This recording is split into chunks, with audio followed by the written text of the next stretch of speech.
Lutz Pfannenstiel is back in the lab once again this summer, working to find the right mix of players to achieve a successful end product on the field. And that work this season has yielded results, with Lutz going back to the German well to sign second Bundesliga standouts Marcel Hartl and Cedric Teukert, going local via Denmark to bring in Simon Becher, and adding some Aussie-German defensive grit with Jake Girdwood Reich. But Lutz realizes more needs to be done to not just mend a leaky defense this season, not just set up St. Louis for 2024, but also set the club up for 2025 and beyond. I still will bring in something in the next few days, so we probably, when we talk next week, maybe by now we know. And in the transfer market, the devil you know is often better than the one that you don't. And Lutz's knowledge of the German football period has yielded yet another German solution to an American problem. Transfer Market's Manuel Vest started the day off bright and early Monday morning with this report on St. Louis City SC bringing in left back Johannes Horn from second Bundesliga side Nürnberg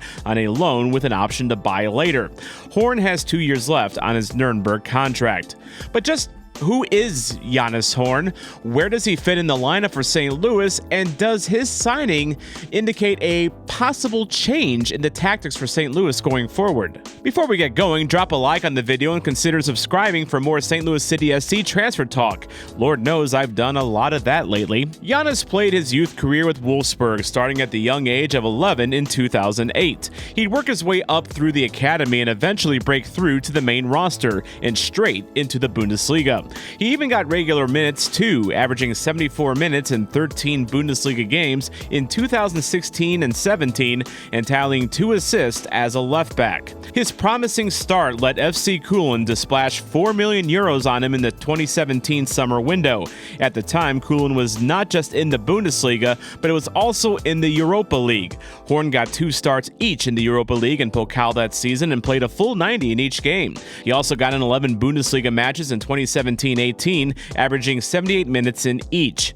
He was also with Köln at the same time as his future St. Louis teammate Thomas Ostrak was, though Ostrak didn't get much time on the first team. And with things trending upward in his career, it'd also be around this time when Horn would have been a fateful call-up to the German under-21 national team.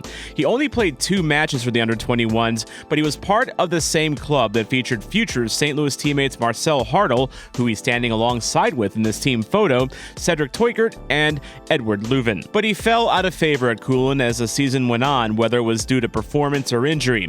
Köln was also grouped out of the Europa and later relegated from the Bundesliga after a nightmare of a season. The following summer window, Köln loaned Horn to Hannover 96, where he'd pair up with Teukert once again. He'd work his way into the Hannover lineup as the season went on, starting at left back and center back most of the games in the second half of the season he was eligible for, and I say that because he did miss about a month and a half after he got COVID right at the onset of the pandemic. But Horn had some momentum once again in his career and was the regular starter for Köln in the 2020-21 season. Köln had returned to the Bundesliga by this point, and Horn got in 29 matches at left back, center back, and left midfielder, tallying just 1 assist.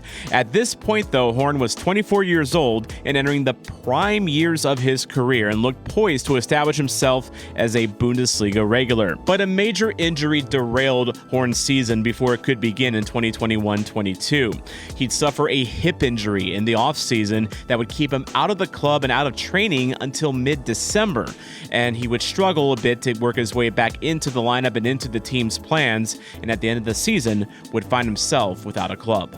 Horn would sign with Bochum that offseason on a free transfer, but the ink on the contract was barely dry when Horn would suffer another injury that would keep him out of the team to start the season, this time tearing a muscle. He'd only play in 2 matches for Bochum for a total of 58 minutes. Horn was loaned out in the January window to FC Nürnberg, but once again, just days after the loan went through, Horn hurt his meniscus and would be out of training until March. Horn wouldn't make his Nürnberg debut until April 15th, and he would play exclusively as a center back for Nürnberg. Despite Horn's awful luck with injuries, Nürnberg still took a chance on him and signed him to a permanent deal in the offseason. But for the 3rd year in a row, Horn would miss the start of the season because of injury. This time, it was his hip again, but he'd only missed 2 games this time and eventually became a regular starter at center back. Nürnberg would be the only club in Horn's career that viewed him as a center back exclusively rather than as a left back. And that last part is definitely worth noting because St. Louis City doesn't view Horn as a center back either. And that passes the eye test for me as well when you watch some of his video and some of the clips from earlier at his time at Kulin. He's quick, he's not bulky, he's not exceptionally tall at 6'1", and he's adept at pumping crosses into the box. So why play him as a center back? Well, the same reason that you have seen St. Louis City employ players out of position this year and employing some irregular formations this year. It's because they needed him to. And no, Horn was not great as a center back. Nürnberg would allow 64 goals in the second Bundesliga this past season, tied for the second highest in the entire league. And as 90 Min and Bild report, Horn would be dropped this season because, according to the German to English translation, quote, he had weaknesses in tackles and heading the ball, end quote, while also noting knee problems keeping him from full fitness. This despite reportedly being a popular figure in the locker room and a team leader at the age of 27. I'm going to ask you something. Do you remember the first St. Louis City match in Vancouver this season? This game was significant because it highlighted the injury crisis that City was going through this season, with both Anthony Markanek and Jake Nerwinski starting at center back for St. Louis City. And this was the game that eventually got Bradley Carnell sacked after a slow crescendo up to that point.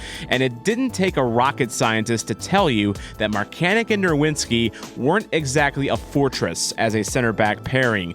Brian White and the rest of the Whitecaps feasted that night, barbecuing St. Louis by a score of 4-1.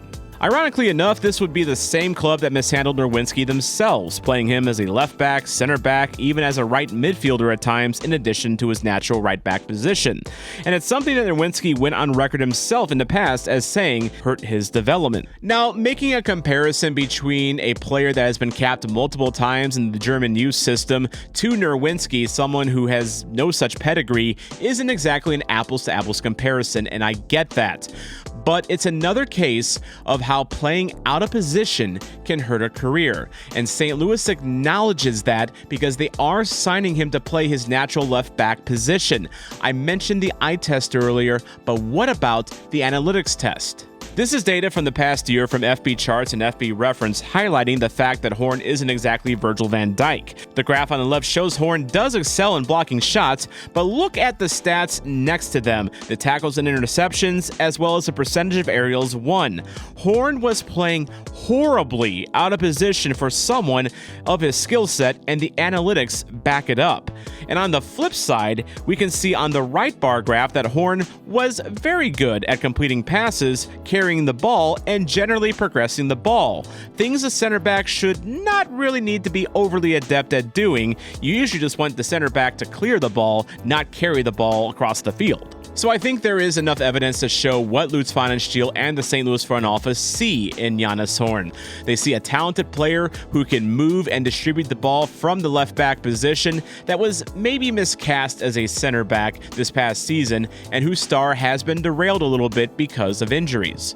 Now, whether those injuries are bad luck or whether there is a legitimate frailty issue, that is between Horn and the team's medical professionals. And it's something that, of course, we will see as time goes on. And now you might be thinking this move is risky because of his injuries, and you'd probably be right. In fact, I'm sure it's something Lutz considered as well. That's part of the reason why I think Horn is coming over on a loan to buy option. If it doesn't work out, well, we tried, it just didn't work out, and we're out nothing besides the salary that we paid for Horn during his time here, whatever percentage that works out to be. But it's clear that Lutz does see something in Horn, and perhaps Horn does have a few good references already on his skill set, having played with the likes of Hartl, Twickert, and Leuven. And of course, I'm sure Horn and Ostrak passed each other in the hallway at FC Kulin sometime. Now the next question, what does this mean for St. Louis's current trio of left backs? Jay Reed has been getting the lion's share of time at left backs and signing a main roster contract a couple months ago.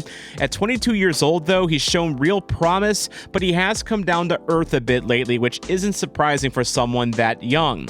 Reed's also seen a little bit of time at left center back, we'll have more on that in just a little bit.